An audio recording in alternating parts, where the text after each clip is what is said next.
Hey guys, Sleepy Reader, trying to get back in the groove of doing regular Batman videos. So this is for my Batman friends. Um, I have been reading Batman this past month, and especially Batman and Robin, Eternal. And I don't think I have all the Batman stuff I have read this month here in my hands. But anyway, I just thought I'd mention a few things, and I'll try to get back into a more regular groove. I still greatly enjoy it when other people do their Batman videos, and as always, the stalwarts are Joshua Hayes and Luke Batman Video Reviews, both of whom have slowed down over the holidays also, but I've slowed down even more.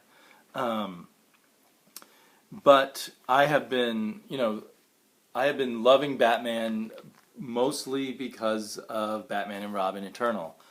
This has become my go-to Batman book right now. It kind of has, if it's good, which it is, it has a huge advantage over the other Bat books because it's coming out so often. You're getting hit with so much good Batman stuff from that quarter that the other stuff suddenly seems slow and uninteresting. Of course, if it was all bad, the effect would be completely the opposite. But yeah, everything, I've been liking it all along.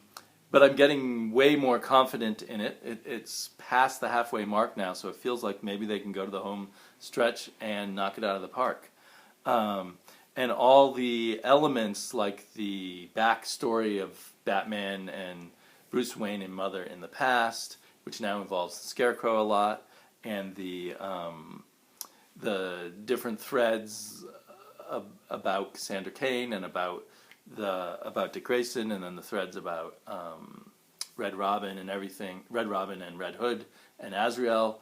It's all clicking more and more and more for me. So as we go along and we get it every week, it's becoming really good. I don't know if there's a whole lot of point in going over issue by issue. I'd say this first issue where we go inside of the mind of the sculptor, I think that's what she's called, felt a bit like backfill. It was by Ed Brisson. It was pretty good, and it was certainly horrific, the past of Cassandra Cain and what she was forced to be and become by her totally sick father. It made me think a little bit of Damian Wayne and how he was brought up by Talia al Ghul. But there's something almost... These are people who would enjoy a genocide. They just love slaughter.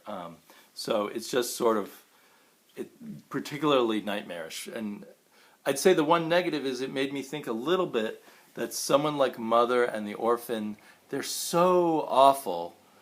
Like the awfulness of Batman's villains keeps having to go up higher and higher. But anyway... I felt like Ed Brisson did an even better job on his second issues of two, which was also inside Sculptors Brain, taking Dick Grayson this time on a little ride through her past, and I thought it was very powerful, very interesting stuff, and really enriched and made more horrific the whole Mother storyline. And then I thought this issue, am I doing them out of order? This issue 13 that was inside the mine was just incredibly good. And the art was fantastic by Marcio Takara. I feel like, did you see the guy who's done some stuff in Detective? I'm not sure now. But it was incredible, it was intense, it was great action. Same can be said for 14. This one had some really rich flashback stuff, some really top-notch art by Fernando Blanco.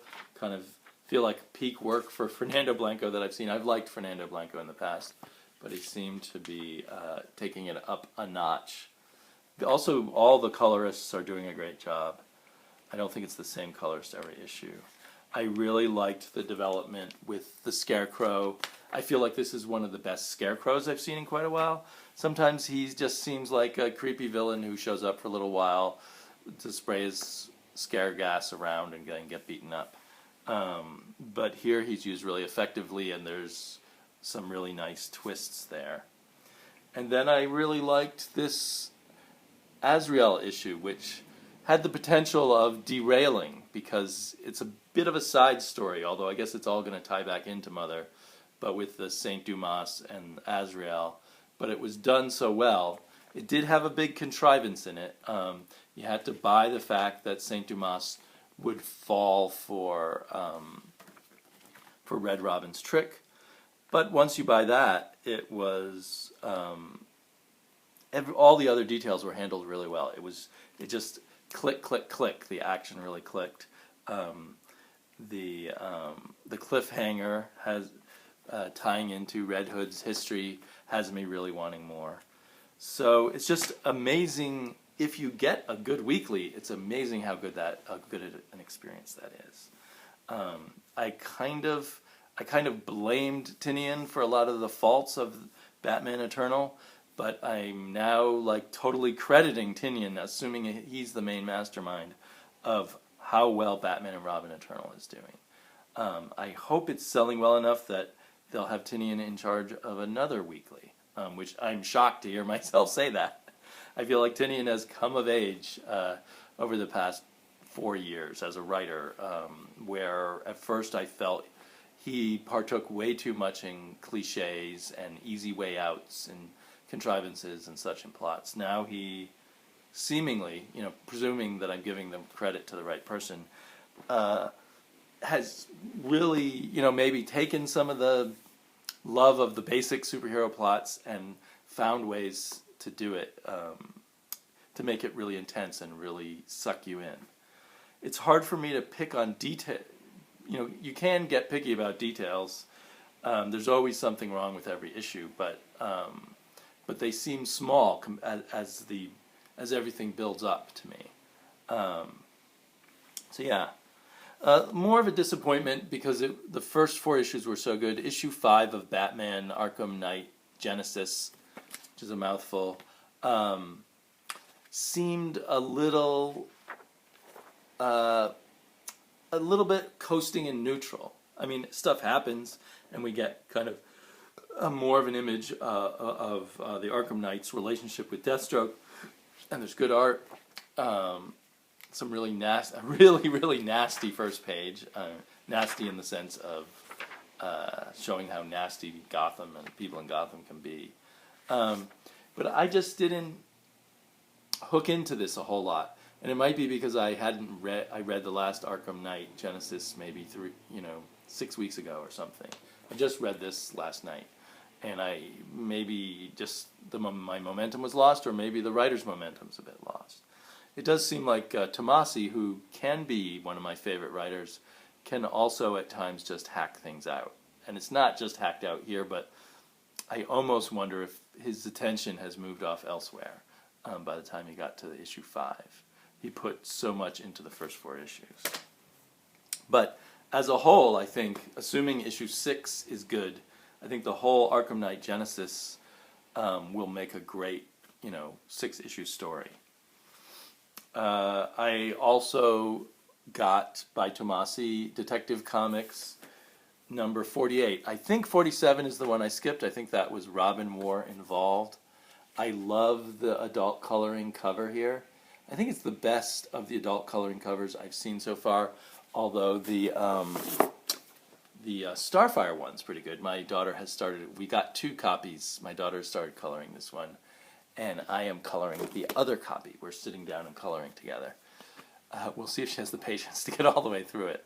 Starfire one's good. This one, though, is amazing. I didn't think that much about the regular cover, but I'm glad to have the regular cover under the coloring cover. I thought this story by Tomasi was quite good. It lived up to kind of the detective of Detective Comics. Jim Gordon shone pretty well here as a detective. My problem with, now that Jim Gordon is being a superhero without the Robo-Bat suit, I mean, we do have a scene where he nearly slips off a building, and that was suitable. But it just seems even more crazy to have Jim Gordon play Batman without his robot Batsuit to protect him. But if you just accept that, it had a lot of good touches. A really weird, creepy criminal here using historical figures and masks and makeup.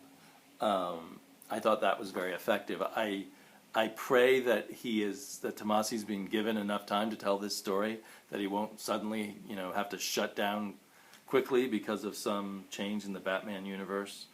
But and then I hope he gets to write the regular Batman series in Detective without so much interference. This had a great final page, and the art is really good. Who is this artist? Passaran. That name sounds familiar. Fernando Passaran. Has he been on Detective before, or has he been doing something else? There was the great scene with Bullock and stuff like that. I think one of the fun things in this is the Gordon Bullock thing. As long as Gordon's on here, I think the more they give us his relationship with Bullock, the better off we are. But there was something. I can't remember. Another black and white cover. Most of you read Dark Knight 3, The Master Race, long before I did, and I probably read issue 2. I'm getting it in the hardcover, and the second issue hardcover hasn't come out yet for some reason. I'm a little worried about that, since I've decided to follow it in the hardcover and order it on in-stock trades, where I can get it for about 45% off. I'm worried that the hardcover will fall way behind. I was okay with being 2 weeks behind, but anyway, I guess I was well warned in advance, so I was not bothered by the fact that this does not live up to the original material. That it is Brian Azzarello doing a bit of sort of carefully. I feel like he's tiptoeing carefully through the Frank Miller world and trying not to cause any big problems.